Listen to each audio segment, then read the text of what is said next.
안녕하세요. 기사퍼스트 서희쌤입니다. 정보처리 산업기사 실기 2022년 3회 핵심 기출풀이를 진행하겠습니다. 대부분 강의에서 설명드렸던 문제가 반복해서 출제가 되고 있어 새로 출제된 문제, 중요 문제 위주로 이번 시간에 정리하도록 하겠습니다. 먼저 합격률을 보시면 3회 시험은 46%였습니다. 그리고 2022년 평균 38%인데요. 높은 합격률은 아닙니다. 이번 2022년 3회 기출문제를 풀이하면서 합격을 위해 어떻게 학습해야 하는지 함께 확인해 보겠습니다. 그리고 기사퍼스트 홈페이지에서 가다반 서비스를 진행하고요. 채점 서비스를 진행합니다.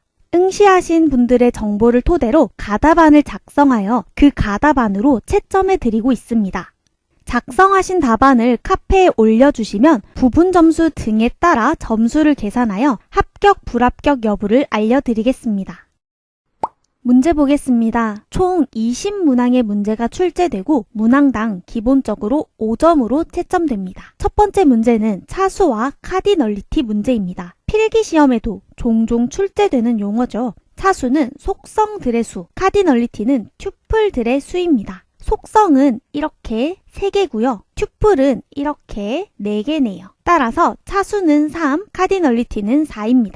지금처럼 가지수가 2개이고 보기가 없는 문제는 1개 맞추면 3점, 둘 다 맞추면 5점이고요. 만약 보기가 있다면 조금 더 낮은 점수 2점, 5점입니다. 다음 문제는 OSI 7계층 문제이고 이렇게 보기도 주어졌습니다. 경로를 찾아주는 계층이고요. 라우팅, 라우터가 주요 키워드죠. 정답은 네트워크 계층입니다. 라우터를 사용하여 경로 설정이 있는 계층은 이 네트워크 계층입니다. 각각의 계층의 기능과 네트워크 장비를 반드시 기억해 주세요. 트랜잭션의 ACID, 원자성, 일관성, 고립성, 영속성 특성과 DBMS의 기능, 무결성 제약 조건, 동시성 제어, 회복과 관련된 문제입니다. 먼저 원자성은 모두 반영되거나 전혀 반영되지 않아야 하죠. 이는 DBMS의 회복 기능과 관련 있습니다.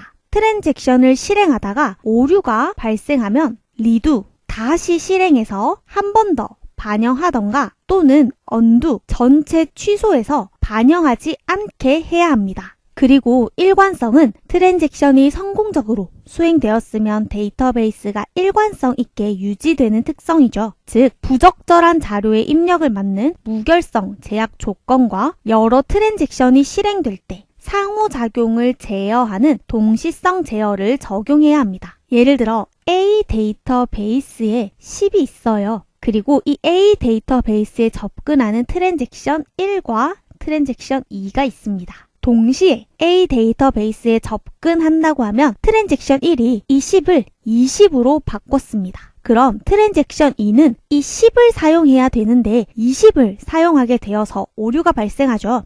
따라서 이런 상호작용을 제어하는 것이 동시성 제어입니다. 이렇게 데이터베이스의 일관성을 유지할 수 있죠. 그리고 고립성은 트랜잭션이 병행, 실행되고 있을 때 또 다른 하나의 트랜잭션의 연산이 끼어들 수 없다는 특성이므로 트랜잭션 간의 상호작용을 제어하는 동시성 제어 알고리즘과 관련 있죠. 그리고 지속성, 영속성은 트랜잭션 결과를 영구적으로 반영해라입니다. 이것도 데이터베이스 오류가 발생하면 커밋을 완료한 트랜잭션은 영구적으로 반영해야 하니 리두를 실행해서, 즉 재실행해서 커밋된 트랜잭션을 반영하는 회복과 관련 있습니다.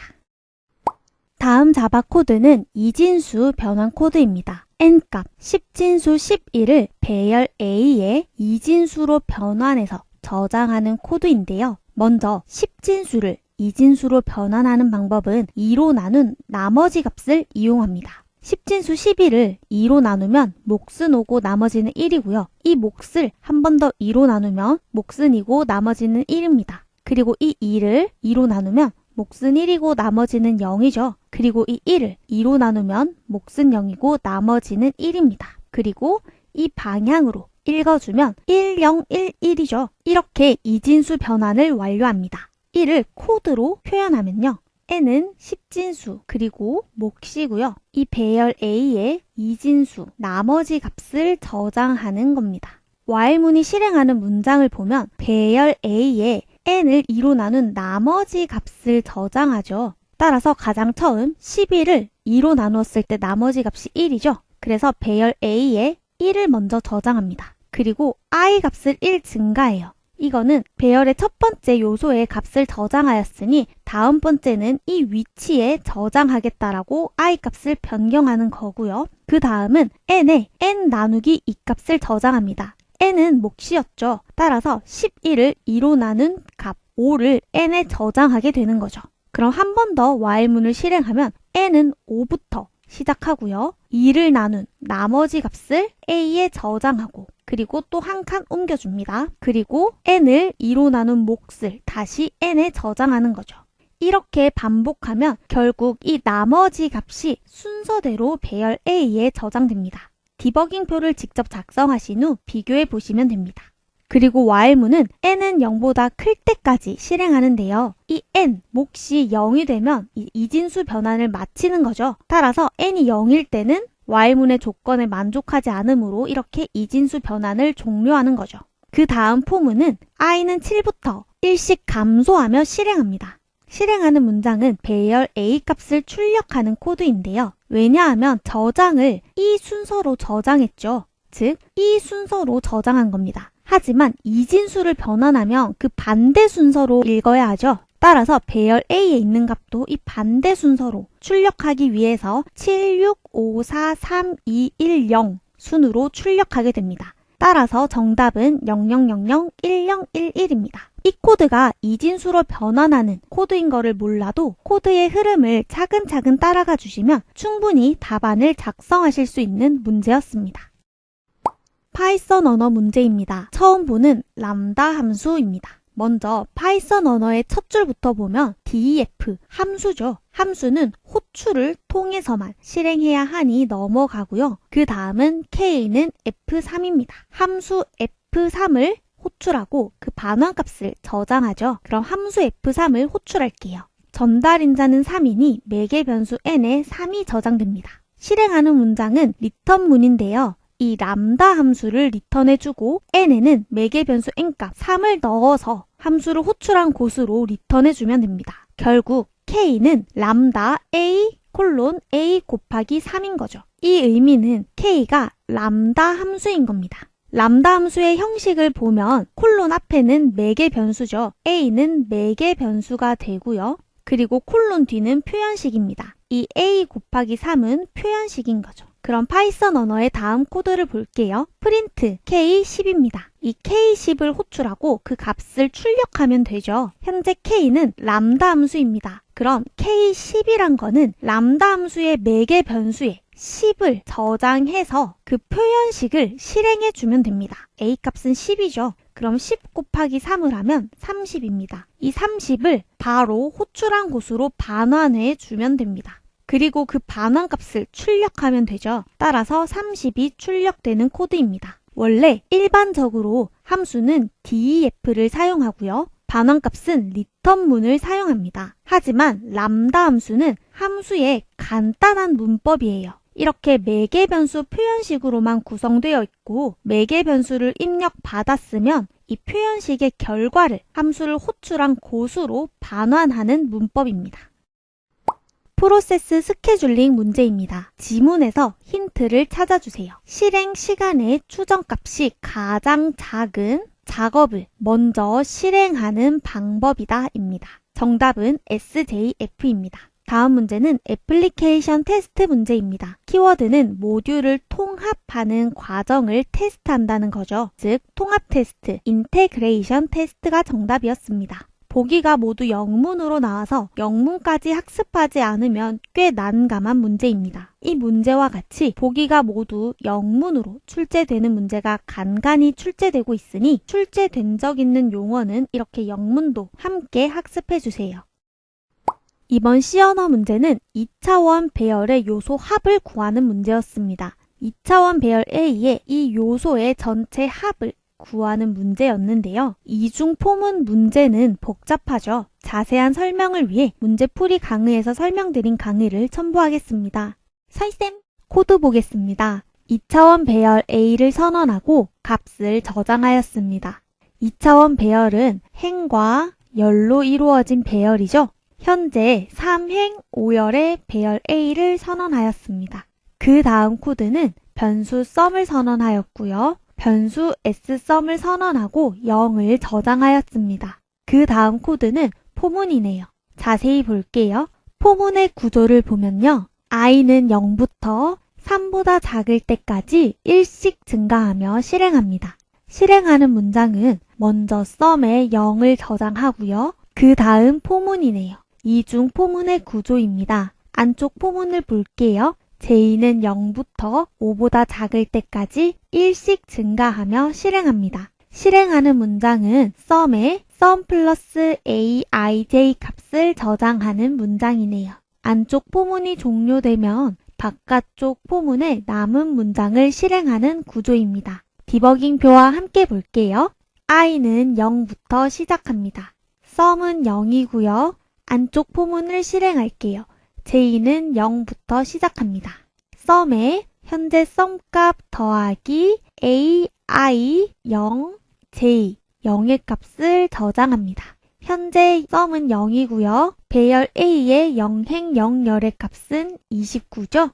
29를 더하면 29가 sum에 저장됩니다. 그 다음 선두로 가서 j 값을 1 증가하고요. sum에 현재 sum 값 더하기 배열 a의 0행 1열의 값을 저장하면 29 더하기 0행 1열의 값은 43이죠. 43을 더하면 72가 됩니다. 그 다음 j값을 1 증가하고요. 현재 sum 값 더하기 a 0행 2열의 값 51이죠. 72 더하기 51은 123입니다. 그 다음 선두로 가서 j값 1 증가하고요. 현재 sum 값 더하기 a 0행의 3열의 값은 81이네요.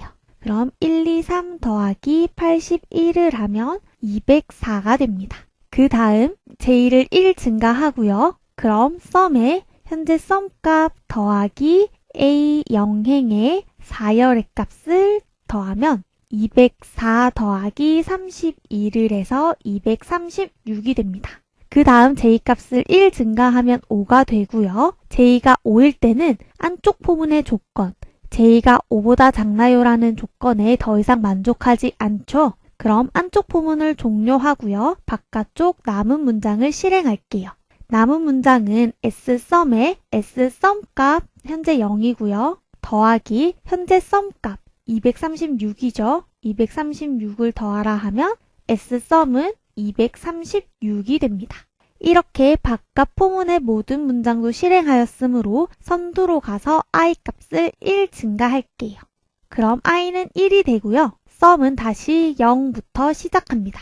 그 다음 안쪽 포문이네요. 안쪽 포문 j는 0부터 시작할게요. sum에 현재 sum은 0이고요. 배열 a의 i, 현재 i는 1이죠. 1행 j, j는 0열입니다. 0열의 값을 더합니다.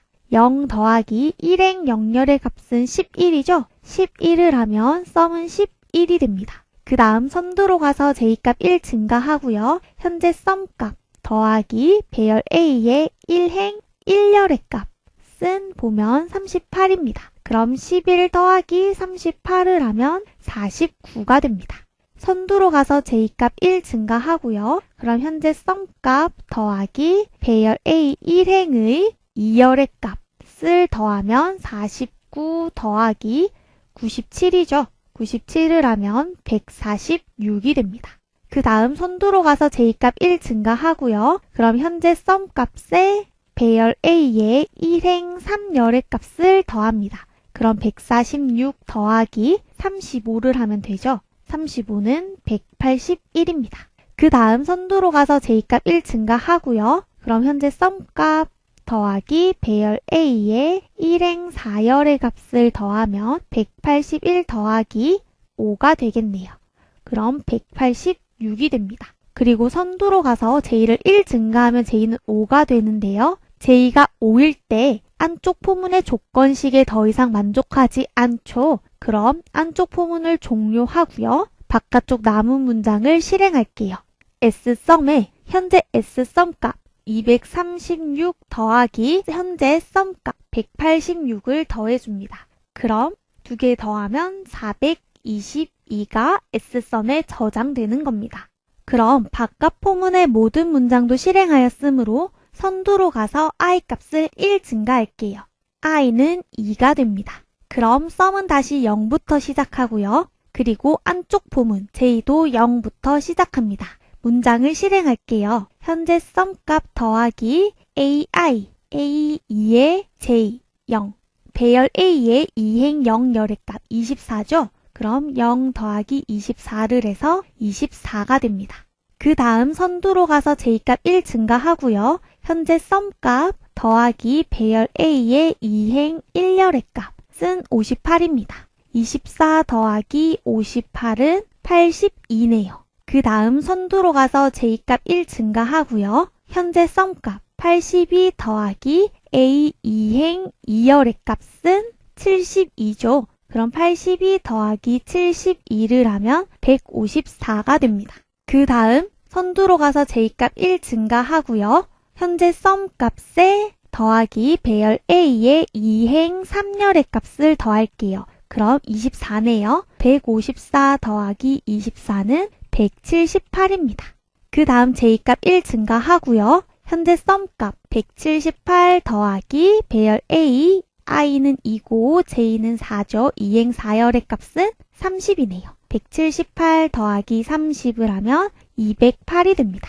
그 다음 J값 1 증가하면 5고요. 그럼 안쪽 포문의 조건식 J는 5보다 작나요라는 조건에 더 이상 만족하지 않죠. 그럼 안쪽 포문을 종료하고요. 바깥쪽 포문에 남은 문장 현재 S썸 값은 422였고요. 더하기 현재 썸값 208을 S썸에 저장해 줍니다. 그럼 630이 되네요. S썸은 630이 되는 거고요. 바깥 포문의 모든 문장도 실행하였으므로 선두로 가서 I 값을 1 증가할게요.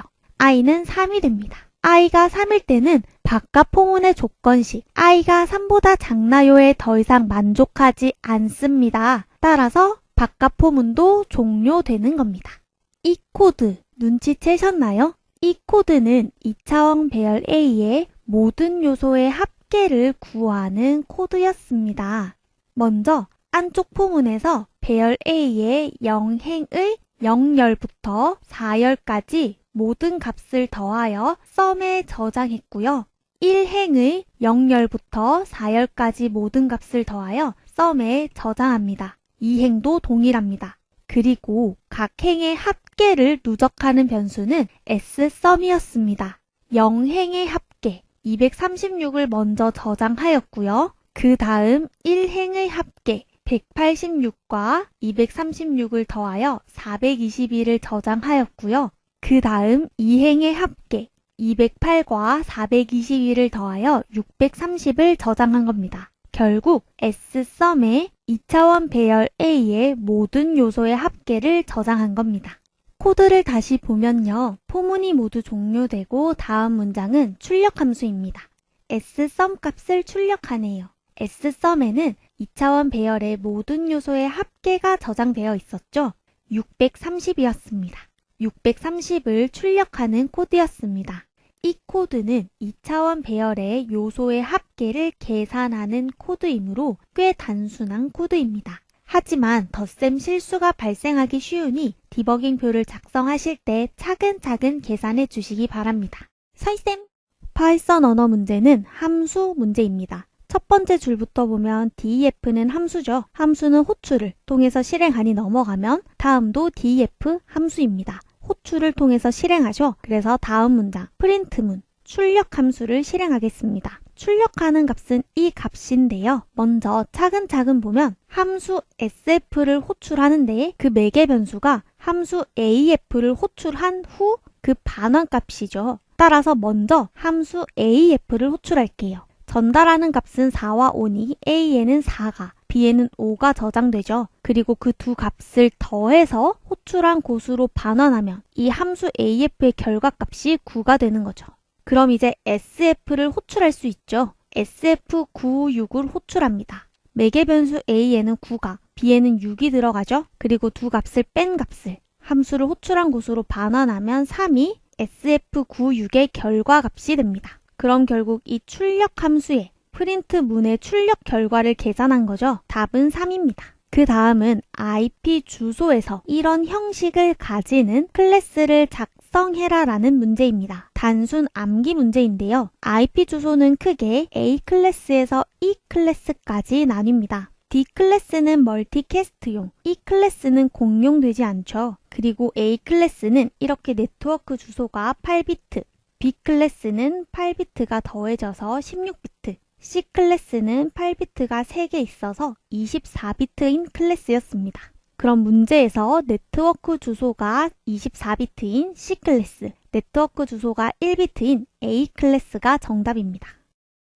무결성 제약 조건 종류에 대한 문제입니다. 학생 릴레이션의 교수 속성은 교수 릴레이션의 교수 번호를 참조하는 외래키입니다.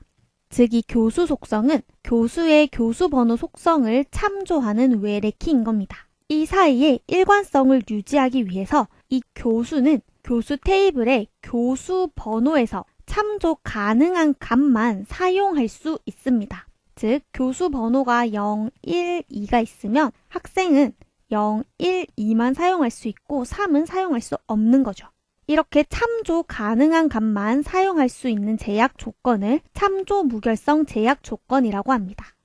그 다음은 C 언어 문제입니다. 5를 입력한 후 그 실행 결과를 쓰는 문제인데요. scanf 함수를 실행해서 5를 입력하면 변수 n에 5가 저장되죠. 그 다음은 포문입니다. i는 0부터 n, 5보다 작거나 같을 때까지 1씩 증가하며 이 문장을 반복 실행하죠. i는 0부터 실행하면 sum에 sum 플러스 i를 하면 현재 sum 값과 i 값을 더하면 0이죠. 그리고 다시 i를 증가하면 1이 되고 sum에 i를 더하면 1, 다시 i 값 1 증가, sum에 i를 더하면 3이고요. 다시 i 값을 1 증가하고 이렇게 계속 계산하면 결국 i가 5일 때 10과 i 값 5를 더해서 15가 되고요. i가 6이 되면 이 포문의 조건식에 더 이상 만족하지 않죠. 따라서 이렇게 종료됩니다. 그 다음 썸값을 출력하면 15가 출력되는 코드였습니다. 이 코드는 1부터 입력받은 값 n, 5까지의 합계를 구하는 코드였습니다. 거리 벡터 라우팅 프로토콜의 한 종류이고요. 주기적으로 라우팅 정보를 교환합니다. 그리고 목적지까지 도달하는 데 필요한 라우터의 개수, 홉이 최대 15개라 소규모 네트워크 환경에서 효율적인 라우팅 프로토콜은 RIP입니다. SQL문 문제 중 DDL 명령어 문제입니다. 테이블을 생성하는 create 명령어, 테이블을 수정하는 alter 명령어, 그리고 테이블을 삭제하는 drop 명령어입니다. 테이블을 삭제하는 명령어인데 튜플을 삭제하는 delete 명령어로 착각해서 오답을 작성하기 쉬운 문제입니다. 모든 문제를 푸시고 한 번 더 꼭 검토한 후에 답안지를 제출해 주시기 바랍니다. TCP 헤더 구조를 묻는 문제입니다. 먼저 TCP는 데이터를 전송하기 위한 프로토콜이죠. 송신자 포트 번호, 수신자 포트 번호가 있는데 이때 포트는 네트워크의 출입구라고 생각하시면 돼요. 송신자가 수신자한테 보내죠. 따라서 송신자, 보내는 사람의 번호와 받는 사람의 번호가 필요합니다. 그리고 이 순서 번호는 대용량의 데이터를 보낸다고 하면 한 번에 보내지 못하고 이렇게 조각으로 분해해서 보내게 되고요. 이 단위가 세그먼트 단위입니다. 예를 들어 한 번에 100바이트씩 보낼 수 있다고 하면요. 첫 번째 세그먼트는 1번, 두 번째 세그먼트는 101번, 세 번째 세그먼트는 201번이 됩니다. 이렇게 정해놔야만 나중에 데이터가 다 도착했을 때 1번, 101번, 201번 순으로 조립할 수 있는 겁니다. 이게 전송하는 데이터 순서 번호이고요. 응답 번호는 이제 수신자가 첫 번째를 잘 받았다고 알려주는 번호입니다. 즉, 나 100번까지 잘 받았어. 다음에 101번 보내줘라고 응답 번호를 송신자에게 전달하게 됩니다. 따라서 응답 번호는 다음 전송을 위해서 보내주는 세그먼트 위치 또는 번호인 거죠. 그 다음 데이터 오프셋은 이렇게 여러 가지 데이터 정보가 담긴 헤더의 크기를 표시해 주고요. 예약 필드는 다른 목적으로 사용할 필드인데 잘 사용하지 않습니다. 그리고 윈도우 크기는 수신자가 수신 가능한 버퍼의 크기고요. 체크썸은 헤더나 데이터에 오류가 발생했을 때 표시하기 위한 필드이고 긴급 포인터도 긴급 데이터 처리용으로 간략히 이해해 주세요. 그럼 문제에서 전송하는 데이터의 세그먼트 번호는 전송하는 데이터 순서 번호를 의미하니 시퀀스 넘버입니다. 그리고 두 번째는 소스 시스템, 목적 시스템이라고 하기도 하고요. 수신자를 의미합니다. 이 수신하는 시스템이 다음 전송 때 보내주는 세그먼트 위치는 나 여기까지 잘 받았으니 다음엔 이 번호로 보내줘 라는 의미를 가지는 응답 번호 필드가 정답입니다. 오답률이 꽤 높은 문제였습니다. 이제 출제된 적 있으므로 TCP 헤더 또는 UDP 헤더에 대해 한 번 더 짚고 학습해 주시기 바랍니다. 2차원 배열, 이중 포문 문제가 한 번 더 출제되었습니다. 코드가 길어서 복잡하죠? 자세한 설명을 위해 문제풀이 강의에서 설명드린 강의를 첨부하겠습니다.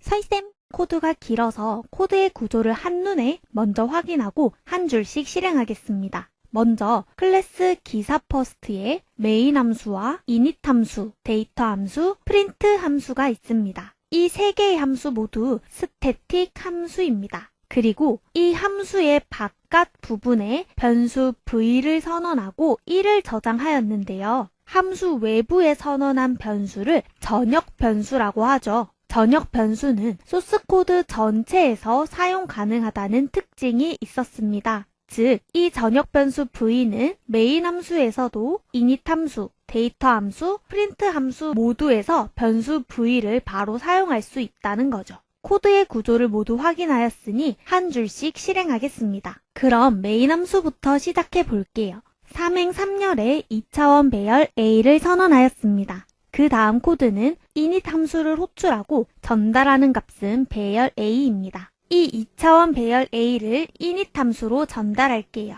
함수 init의 매개 변수 A에 전달받은 2차원 배열 A가 저장되었습니다. 그럼 함수 init을 실행할게요. 이중 포문입니다. i는 0부터 3보다 작을 때까지 1씩 증가하며 문장을 반복 실행하고요. 반복 실행하는 문장은 포문이죠. j는 0부터 3보다 작을 때까지 1씩 증가하며 문장을 반복 실행합니다. 실행하는 문장은 aij에 0을 저장하는 문장이네요.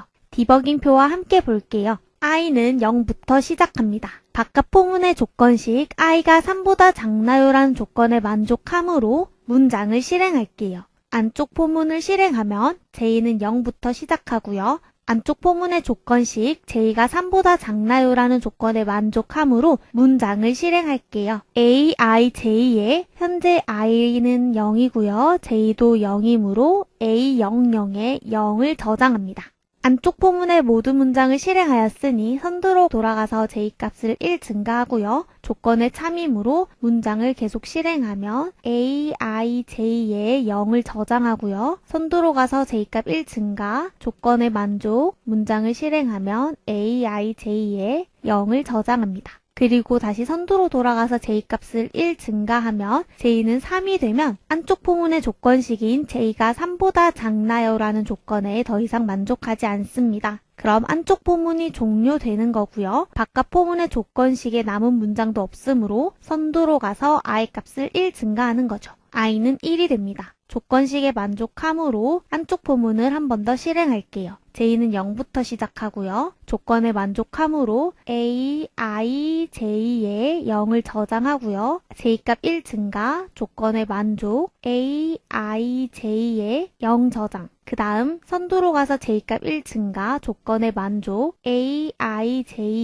0을 저장합니다. 그리고 선두로 가서 j값 1 증가하면 j가 3일 때는 안쪽 포문의 조건식에 만족하지 않으므로 안쪽 포문이 종료되면 선두로 가서 i 값을 1 증가하는 거죠. 바깥 포문의 조건식에 만족하므로 안쪽 포문을 다시 실행하면 j는 0부터 조건에 만족하고요. 그럼 aij에 0 저장. 다시 선두로 가서 j값을 1 증가하고요. 조건에 만족하면 aij에 0을 저장합니다. 다시 선두로 가서 j값을 1 증가하고 조건에 만족하므로 a, i, j에 0을 저장합니다. 다시 선두로 가서 j값을 1 증가하면 3이 되면 안쪽 포문의 조건식의 거짓이므로 안쪽 포문이 종료되고요. 선두로 가서 i값을 1 증가하면 i는 3이 되죠. i가 3일 때면 바깥쪽 포문의 조건식인 i가 3보다 작나요에 만족하지 않습니다. 그럼 이렇게 바깥쪽 포문도 종료되는 겁니다. 그럼 init 함수도 모두 실행한 거죠. 즉, 이 init 함수는 배열 A의 모든 요소를 0으로 초기화하는 함수였습니다. 배열 A의 모든 요소를 0으로 초기화하는 함수인 거죠. 함수를 모두 실행하였으므로 함수를 호출한 곳인 메인 함수로 돌아갈게요. 그리고 다음 코드를 실행하면 데이터 함수를 호출하는 코드입니다. 전달하는 값은 배열 A고요. 그럼 데이터 함수를 실행하겠습니다. 함수 데이터에 매개 변수 A에 전달받은 2차원 배열 A가 저장되어 있습니다. 함수 데이터를 실행하면 이중 포문입니다. i는 0부터 3보다 작을 때까지 1씩 증가하며 문장을 반복 실행하고요. 반복 실행하는 문장은 포문입니다. j는 i부터 3보다 작을 때까지 1씩 증가하며 문장을 반복 실행합니다. 실행하는 문장은 먼저 aij의 v값을 저장하고요. 그 다음 v값을 1 증가하는 문장입니다. 변수 v는 전역 변수로 선언되어 있었었죠. 그리고 1이 저장되어 있었습니다. 디버깅표와 함께 볼게요. i는 0부터 시작합니다. 바깥 포문의 조건식 i가 3보다 작나요? 라는 조건에 만족하므로 안쪽 포문을 실행할게요. j는 i부터 시작합니다. 현재 i는 0이므로 0부터 시작하죠. 안쪽 포문의 조건식 j가 3보다 작나요? 라는 조건에 만족하므로 문장들을 실행할게요. 먼저 a, i, j의 v값, 현재 v값은 1이죠. 1을 저장합니다. 그럼 2차원 배열 0행 0열에 1이 저장되는 거고요. 그 다음 v값을 1 증가하면 v는 2가 됩니다. 선두로 가서 j값을 1 증가하고요. 조건에 만족하므로 a, 0, 1에 현재 v값 2를 저장합니다. 그럼 배열 a의 0행 1열에 2가 저장되는 거죠. 그리고 v값을 1 증가하고요. 선두로 가서 j값을 1 증가하고 조건에 만족하므로 배열 aj의 v값 3을 저장합니다. 그럼 배열 a의 0행 2열에 3이 저장되는 거죠. 그 다음 v값을 1 증가하고요. 그럼 선두로 가서 j값을 1 증가하면 j는 3이 되는데 j가 3일 때는 안쪽 포문의 조건식인 j가 3보다 작나요에 만족하지 않죠. 이렇게 안쪽 포문은 종료됩니다. 그럼 다시 바깥쪽 포문의 선두로 가서 i값을 1 증가하는 거죠. 바깥 포문의 조건식에 만족하므로 안쪽 포문을 실행할게요. j는 i부터 시작합니다. 현재 i는 1이죠. 1부터 시작하게 됩니다. 조건에 만족하므로 a, i, j의 현재 v값 4를 저장합니다. 그럼 a의 1행 1열에 4가 저장되는 겁니다.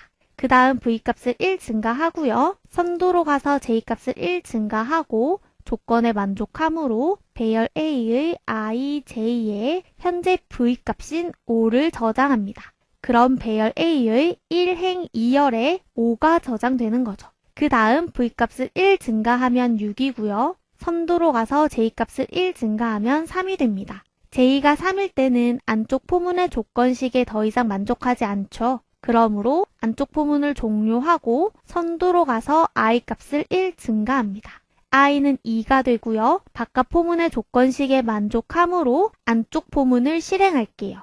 j는 i부터 시작합니다. 현재 i는 2죠. 그래서 j는 2부터 시작하고요. 조건에 만족하므로 문장을 실행하면 a, i, j의 현재 v값 6을 저장합니다. 그럼 배열 a의 2행 2열에 6이 저장되는 거죠. 그리고 v를 1 증가하면 7이 되고요. 선두로 가서 j값을 1 증가하면 3이 됩니다. j가 3이면 안쪽 포문의 조건식에 만족하지 않죠. 그럼 안쪽 포문이 종료되는 거고요. 바깥 포문의 선두로 가서 i값을 1 증가하면 3이 됩니다. i가 3일 때 바깥 포문의 조건식인 i가 3보다 작나요? 라는 조건에 더 이상 만족하지 않습니다. 그럼 이렇게 바깥 포문도 종료되는 겁니다. 그럼 함수 데이터를 모두 실행한 겁니다. 즉, 이 함수 데이터는 배열 A의 요소 일부의 값을 저장한 겁니다. 데이트 함수를 실행한 후에 배열 A에 결국 저장되는 값은 123, 045, 006입니다. 함수를 모두 실행하였으므로 함수를 호출한 곳인 메인 함수로 돌아갈게요. 다음 코드는 함수 프린트를 호출하는 코드입니다. 전달하는 값은 배열 A고요. 그럼 함수 프린트를 실행할게요.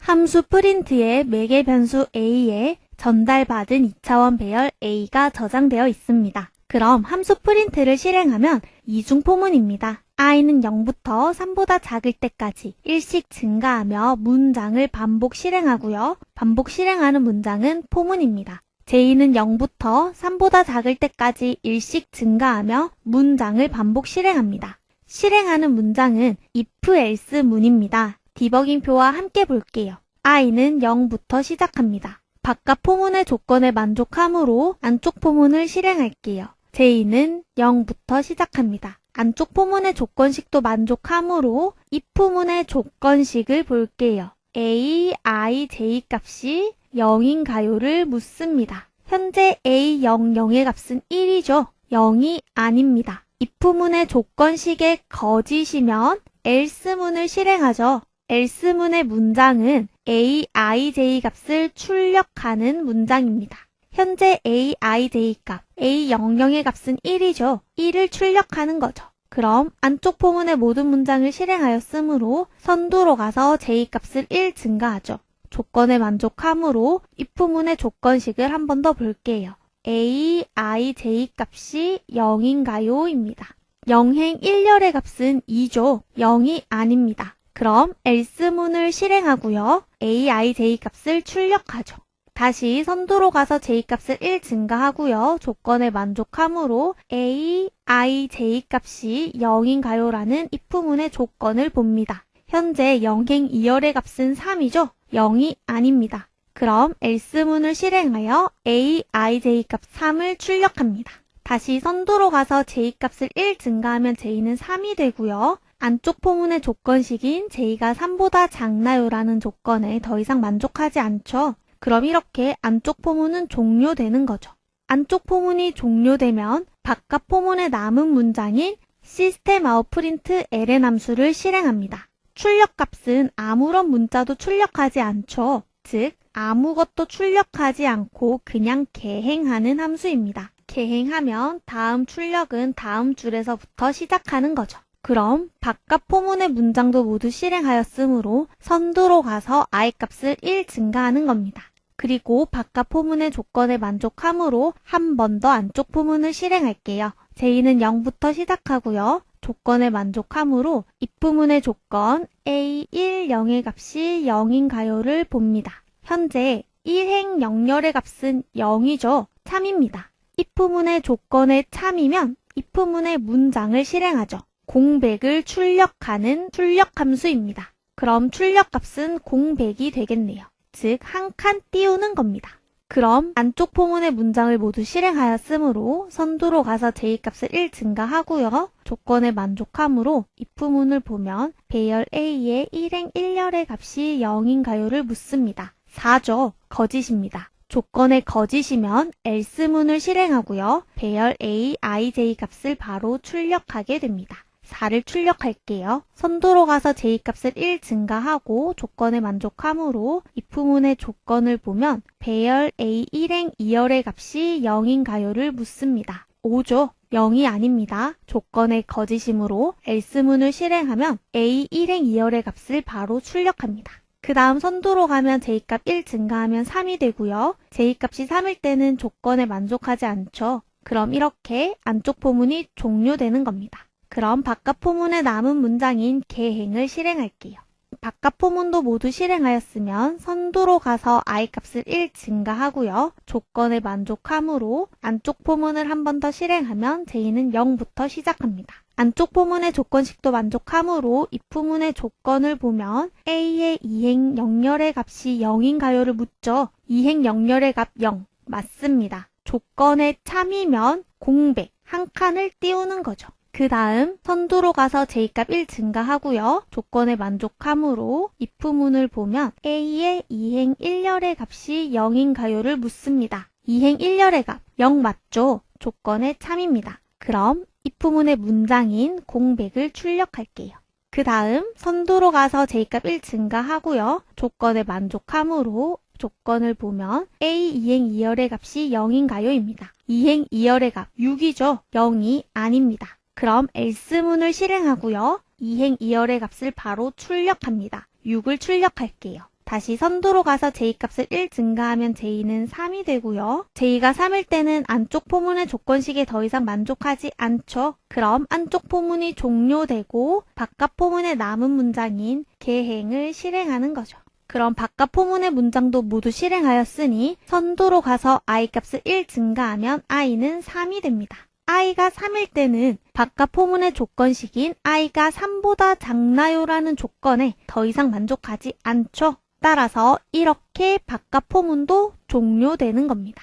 그럼 함수 프린트를 모두 실행하였고요. 결국 출력 결과는 1, 2, 3 계행 띄우고 4, 5 계행 띄우고 6 계행이 출력됩니다. 결국 출력 결과는 이렇게 출력되는 거죠. 즉, 이 함수 프린트는 배열 A의 값을 출력하는 함수입니다. 배열 A의 값이 0이면 공백을 출력하고요. 0이 아니라면 값을 출력하는 코드였습니다. 그리고 이렇게 하나의 행을 모두 출력하였으면 개행한 후에 다음 행의 값을 체크하는 코드였습니다. 함수를 모두 실행하였으므로 함수를 호출한 곳인 메인 함수로 돌아갈게요. 메인 함수의 코드도 모두 실행한 겁니다. 이렇게 코드가 종료됩니다. 서희쌤! 다음 C 언어 문제는 1부터 50까지 7의 배수, 합계를 구하는 문제입니다. 코드 볼게요. while문이 i는 1부터 50보다 작거나 같을 때까지 실행합니다. 이 if문을 보면 i를 7로 나누었을 때 그 나머지 값이 0인가요를 묻죠. 이 조건을 만족하려면 i는 7의 배수여야 합니다. 예를 들어 7의 배수, 7을 7로 나누면 나머지 값이 0이죠. 그리고 7의 배수, 14를 7로 나누면 나머지 값이 0입니다. 하지만 7의 배수가 아닌 5를 7로 나누면 나머지 값이 5죠. 즉, 이 if문이 참이 되려면 i는 7의 배수여야 하는 겁니다. 그럼 i를 1부터 시작할게요. 1은 7의 배수가 아니죠. if문의 거짓이니 다음 문장 i를 1 증가하는 문장을 실행하면 i는 2가 됩니다. 그럼 2도 7의 배수가 아니죠. 따라서 i를 증가하면 3이 되고요. 4가 되고 5가 되고 6이 되다가 7을 만났을 때 7은 7의 배수가 맞죠. 이 if문이 참이 되면서 이 문장을 실행하게 됩니다. 현재 n값 0과 i값 7을 더하면 n은 7이 되는 거죠. 그리고 다시 8부터 13까지는 7의 배수가 아니다가 14, 7의 배수를 만나면 if문이 참이니 현재 n값 7과 i값 14를 더해 21이 됩니다. 이것을 i가 50보다 작거나 같을 때까지 실행해 줍니다. 14 다음 7의 배수는 21이고요. 그 다음은 28, 그 다음은 35, 그 다음 42, 그 다음 49입니다. 그 다음은 56인데 i가 56이면 while문의 조건의 거짓이죠. 즉 i가 51이 될 때 while문은 종료되는 겁니다. 결국 n에는 7 더하기 14 더하기 21 더하기 28 더하기 35 더하기 42 더하기 49를 해서 196이 저장되는 거예요. 그리고 그 값을 출력하는 거죠. 이 코드를 정리하면 i는 1부터 50까지 7의 배수 합계를 n에 저장하고 출력하는 코드인 겁니다. 입력값을 유효값, 즉 정상적인 결과를 출력하는 값과 비유효값, 오류를 출력하는 값을 테스트 케이스로 생성하는 기법은 동치분할 기법입니다. 동치분할 기법은 이 입력값에 초점을 둔 기법입니다.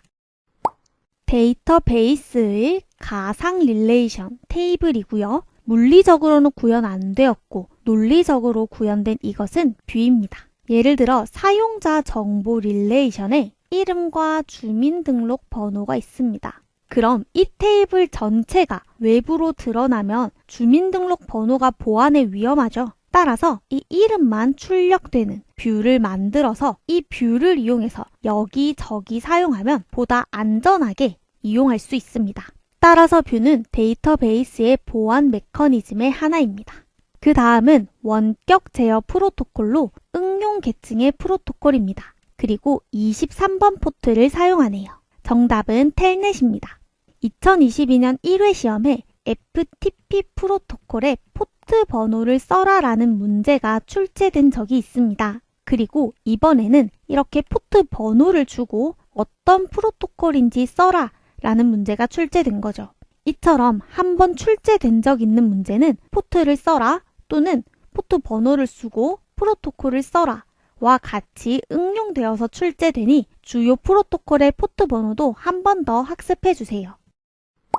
이번 2022년 실기시험에서 프로그래밍 코드 문제가 꾸준히 7문제씩 출제되고 있습니다. 총 35점이니 반드시 프로그래밍 언어를 학습해 주셔야 합니다. 이중 포문, 복잡한 프로그래밍 코드의 흐름도 이해하실 수 있도록 충분히 학습해 주세요. 그리고 이번 시험에 유난히 영문 보기가 많았습니다. 용어 문제는 먼저 지문에서 힌트가 있을 수 있으니 지문도 꼼꼼히 읽어주시고요. 출제된 적 있는 용어는 영문까지 함께 학습해서 영문 보기 대비가 필요합니다. 그리고 1, 2와 같이 가지수가 있는 문제와 보기가 있는 문제는 여러 문제 출제됩니다. 부분 점수가 있으니 애매하시더라도 꼭 답안을 채워서 제출해 주시고요. 키워드 위주로 암기해 주시기 바랍니다. SQL문 빈칸 채우기 또는 전체 작성하는 문제는 언제든지 출제될 수 있습니다. 항상 SQL 문법을 대비해 주세요. 실전 모의고사 기출예상 문제집을 직접 풀어보시면서 다양한 문제를 대비해 주시기 바랍니다. 이상 2022년 3회 기출풀이 강의를 마치겠습니다. 감사합니다.